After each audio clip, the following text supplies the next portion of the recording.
Պարոն Անանյան, նախ Սամվել Կարապետյանի գործի մասին փաստացի միջնորդում են դարձյալ 2 ամսով երկարաձգելու կալանքը։ Ինչու Սամվել Կարապետյանը, ինչու այս փուլում, որն է ձեր դիտարկումը գնահատականը։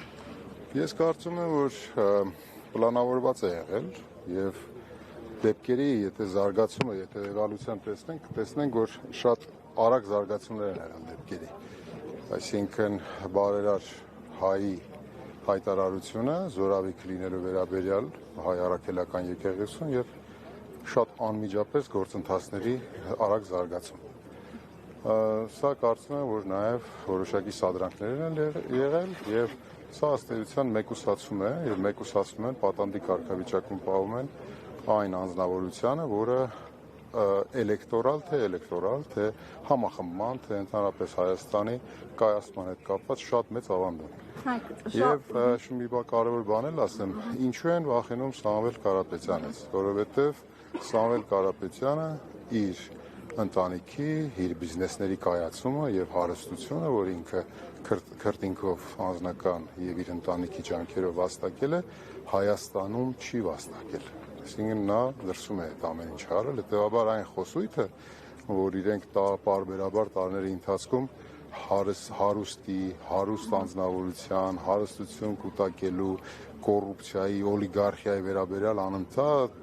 շեշտադրումները եւ թիրախավորել են այս կամ այն գործիչին, Սամվել Կարապետյանի պարագայում այդ բաղադրատոմսը չի գործում, հետեւաբար շատ ավելի ուշադիր են, շատ ավելի զգոն են, որովհետեւ անուրանալի է Սամվել Կարապետյանի ավանդը եւ իր ընտանիքի ավանդը, թե Հայաստանի, թե Արցախի կայացման եւ այդ բարերար գործունեությունը, որ ինքը իրագործել է։ Հետեւաբար ռեսուրսների առումով համ կա ըստ էության Հայաստանի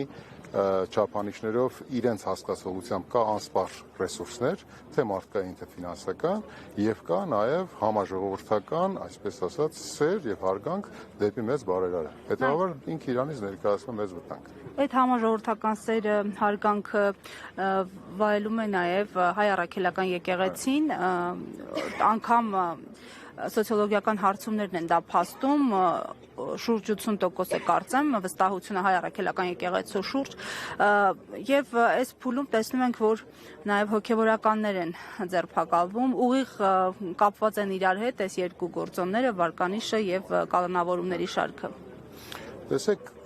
ինքնության հիմքերին են խփում, հարվածում են ինքնության հիմքերին։ Ինչու եմ ասում ինքնության հիմքերին, որովհետև հայ առաքելական եկեղեցին այն համազգային կառույցն է, որը 1700 տարվա անխափան գործունեություն ունի։ Մենք ընդհանուր առմամբ նույնիսկ մենք մեր պատմության բազմահազար տարվա պատմության մեջ չէ որ պետականության կորուստներ ենք ունեցել եւ այդ առումով պետականությունը ինքը մեր մոտ բան չէ, այսինքն ինքը ընդմիջումներով է եղել։ Իսկ հայ առաքելական եկեղեցու պարագայում 1700 տարվա կա պատմություն եւ կա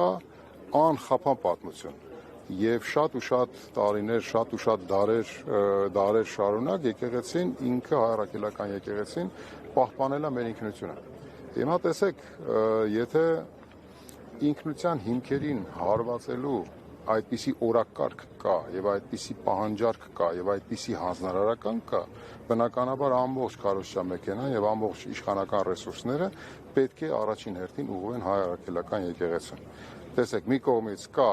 հասարակություն, կա հանրության կողմից հարգանքի արժանացած մարդիկ, հանրային գործիչներ, քաղաքական գործիչներ, քաղաքացիական գործիչներ եւ կան ակնհայտորեն նաեւ եկեղեցականներ բարձրաստիճան, Միքայել arczepiskopos-ը, Բագրատ arczepiskopos-ը, այն անձիկ, ովքեր որ բացի նրանից, որ բարձր եկեղեցական պաշտոնյաներ են, եկեղեցական սանի առումով պաշտոնյաներ են, իրենք նաեւ մեծ ինքնութենական զրույցներ են անում եւ իրենց քարոզչությամբ փորձում են հանրությանը եւ հայությանը ուղղորդել։ Հետևաբար ոչինչ պատահական չէ հայ առաքելական եկեղեցուն ակունքներին հարվածել, հայ առաքելական եկեղեցուն ներսում ժողովրդի հետ քարոզելու ունակություն ունեցող բարձրաստիճան եկեղեցականներին թիրախավորել, նրանց մեկուսացնել բարերար անձնավորությանը եւ այսպիսով հանրությանը մեկ անգամ եւս քնացնել, մեկ անգամ եւս այսպես ասած բաղդատել եւ մեկ անգամ եւս գործընթացների նկատմամբ անհետաքրքրություն սերմանելու այսպիսի հստակ մտադրություն կա։ Պարոն Անանյան, եւ վերջում մի ճշգրտում էլի, չեմ կարող չնշել նաեւ իշխանությունների եւ իշխանամերձ շրջանակների դիրքորոշումը, Փաշինյանն էլ անձամբ պնդում է, որ ամենևին միտում չունեն եկեղեցին թիրախավորելու, այլ որոշ հոգեվորականների է վերաբերում իրենց այս քայլը, գործողությունների շղթան եւ միտումը միայն մեկն է՝ բարեփոխել եկեղեցին։ Ճշմարտացիություն, օբյեկտիվություն չկա Փաշինյանի ասածում։ Բացարձակ չկա օբյեկտիվություն, բացարձակ չկա ճշմարտություն, որովհետեւ եթե անձը իրեն ասում է, ներկայացնում է որպես հայ առաքելական եկեղեցու հետևորդ, բնավ չի նշանակում, որ ինքը եկեղեցու ներսում, եթե եկեղեցուն նորացնելու, եկեղեցին ինչ որ մի բան տեսնելու առումով ինքը ահազանգելու իրավունք չունի։ Բնականաբար բոլորս էլ ունենք, բայց դա արվում է խոնարհաբար։ Դա աշխարհիկները կամ աշխարհականները չէ, որ պետքա եկեղեցու ներսի կամ եկեղեցու հետ կապված իրենք բարենորոգումներ սկսել։ Տեսեք, ոչ մեկ չի ասում, եթե դու տեսել ես եկեղեցուն կա ինչ-որ խնդիրդ բարձրացրու, բայց զավակի խոնարհությամբ, հավատավոր զավակի խոնարհությամբ բարձրացրու եւ խնդրի քո հոգեվոր հորը այն համայնք, որ դու այցելում ես, կամ այն հոգեվոր առաջնորդին, որին որ դու վստահում ես, կամ իր հետ հաղորդակցում ունես, ներկայացրու խոնարհաբար, լռությամբ եւ թույլ տուր, որ եկեղեցին ինքը իր ներքին կյանքով եւ ներքին կանոնակարգերով փորձի ինքը իր ներսից դա լավացնի։ Սա է հավատավոր, այսպես ասած, հայ առաքելական եկեղեցու հետևորդի վարքագիծը, այսպեսին պետք է լինի։ Սրանից տարբերվող վարքագիծը ինքը բացարձակորեն որևէ լավ նպատակ չի հետապնդում։ Եվ եթե դա ակնհայտորեն արվում է քաղաքական իշխանության եւ քաղաքական իշխանության ղեկավարի կողմից, ակնհայտորեն դրանք արվում են միմիայն քաղաքական նպատակներով, նաեւ ազգը տրոհելու, մասնատելու հստակ մտադրությամբ։ Հասկանալի է ձեր տեսակետը, շնորհակալություն։